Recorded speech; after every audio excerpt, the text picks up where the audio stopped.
We are going to get into a round of 5 different discussions about different chapters. So if you haven't read the book, don't worry. We're going to have prompts that are really just going to try to bring the knowledge from that chapter into our lives here, your lives in this community. So if you haven't read, don't super stress about that.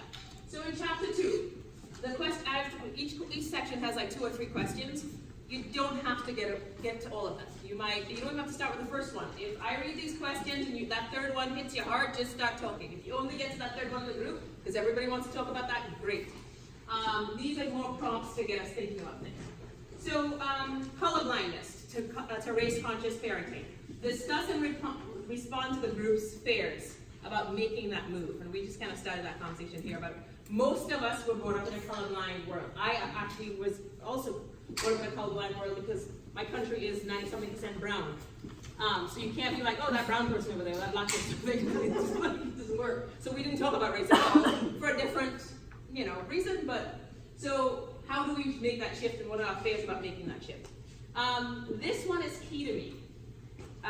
AKA, if you want bonus points, start with this question.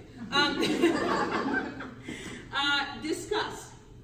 The diversity white Evanston values comes at the expense of people of color in the community. And I'm a real estate broker. And I just had this experience like 2 weeks ago. I went to a showing with a black client.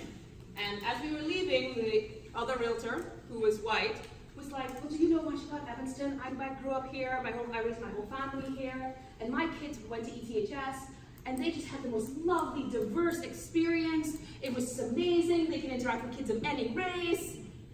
But when you ask kids of color in this community what their experiences are, it ain't that utopia.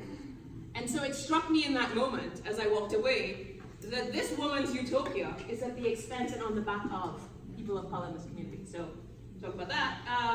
And then denying your kids the truth about racial complexities and painful realities set them up for failed relationships with peers of color, which again just came up here. But she talked about her daughter.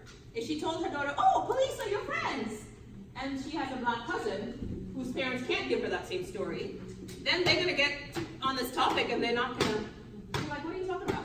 And so when you deny the truth, or just the reality of experiences of other people who aren't white, you fail to give your kids the tools and the platform to make true friendships with people of color. So those are the topics. Jump in on. Don't have to get to all. And we have 10 minutes, just 10 minutes, and the clock starts now.